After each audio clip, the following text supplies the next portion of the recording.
Today I would like to talk to you about the idea of using the word pagan or heathen to describe your religion. Now first let me say I have no issue. People can call themselves whatever they want. It is only natural that there are going to be multiple different sects within any religion. To think otherwise is very totalitarian in your thinking, and that's the Christian mindset. The Christians were the ones who started with this idea of the one true religion. And monotheists all over the world, whether they be Muslim or Christian or Jewish, use this idea of the one true God. This is not something that is part of traditional polytheism. So to be talking about reconstructing the one true heathen religion, I'm submitting to you is a Christian notion. And I would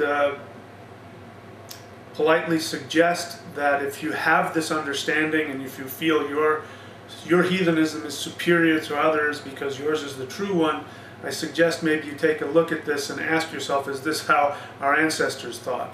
I say no, I don't believe that they did. But I want to talk to you about the words heathen and pagan. People use these words. There's a practical understanding. It separates us from monotheists. It separates us from Christians, the Judeo-Christian understanding. So it has its value. I tend not to use them. I don't like them.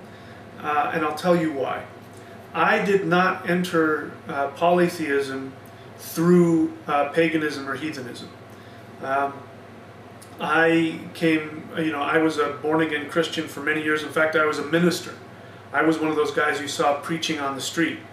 I had a very firm Judeo-Christian monotheist mindset. And for reasons I won't get into, I abandoned that. It was one of the most painful things I ever did. But I abandoned that, not knowing what was out there. And I ended up getting involved in other forms of polytheism, mainly Taoism and Hinduism. And of course I looked into other things, other types of animist practices. And it took me years before I was able to really adopt and understand polytheist, animist beliefs and practices. My insides just rebelled against it for years. And so it wasn't until after I had been practicing these other polytheist traditions, which by the way have an unbroken connection into prehistory. That's why I practiced them. I had been briefly introduced to some modern polytheist practices associated with Europe, but I didn't want to have something that had its genesis in the Middle Ages.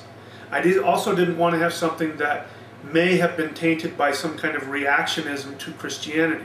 To me, that was just the flip side of the same coin. I wanted something that I felt which was truly authentic, which to me at that time meant having an unbroken connection into prehistory.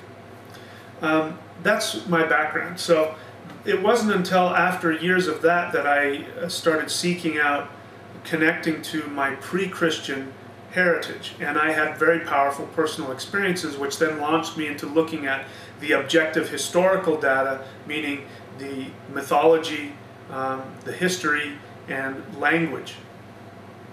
And so that's my perspective. From that perspective, when I first started getting involved in pre-Christian Germanic polytheism and sought to connect myself with modern heathenism, I found, I gotta tell you the truth, my personal reaction was that they were simply taking the Judeo-Christian mindset and pasting it on top of heathenism, on top of polytheism. And so this idea of reconstructionism and racial superiority and exclusionism and all this kind of stuff, I have to tell you, is very foreign to polytheism and animism. And when I hear somebody say, I'm a hard polytheist, You know, obviously they're saying that hard polytheism, in their opinion, is superior to soft polytheism, whatever that means. Or they're not a universalist. I got to be honest with you, what I hear is Christian thinking. That is dualist, monotheist, totalitarianist thinking. And in my experience with polytheism, this is not part of the thought process. The other reason I don't use these words pagan and heathen is because these were terms of derision that were used by Christians against native polytheist practitioners. And it was so derisive, it had the same connotations that we would put today with somebody if we called them trailer trash or redneck. Nobody wants to, you know, unless they're joking, you know, wants to say I'm trailer trash or I'm a redneck. I'm an uneducated, stupid hick. Nobody wants to say that about their religion. But that's what these terms meant. Pagan was the Latin term that was used by Catholics, Roman Catholics, and it was used even in polytheist times, by the way. Before Christianity, the Roman people would talk about those silly, superstitious country bumpkins, and they called them pagans, paganus. The heathen meant somebody who lived on the heath, meant somebody who lived out in the boonies. That's what it meant, to live on the heath. A heathen was somebody who lived in the boonies. And these were the people who were slow to convert to the civilized Christian traditions of monotheism and Jesus and all this kind of stuff. And so they would call them heathens with derision. So I understand people adopted this in modern times as a way to easily classify themselves as polytheists. But our ancestors did not use these terms about themselves.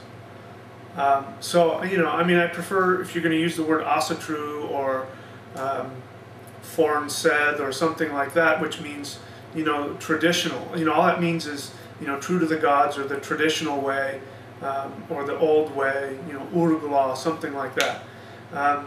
I don't use those terms because the people that I learned from in various traditions didn't call themselves anything. You know, they just didn't. It was just the way things were. It was the way life functioned, and life was pluralistic. And so it was not difficult for them to envision other kinds of polytheists out there who were tapping into the same animist forces, because this is a multiplicity. It's not a, you know, I use the word universe, but it's not a universe, it's a multiverse. So that's the reason why I don't use the word heathen or pagan. I understand it's very well entrenched and there are other reasons that people use it. You're free to use it if you want. But I just want to introduce these ideas. I want to help people expand their thinking. I don't want pre-Christian polytheism, heathenism, paganism simply to be a knee-jerk reaction to Christianity, which is doing the same thing and using a different name for it. Let's go back to when we didn't have this idea in mind.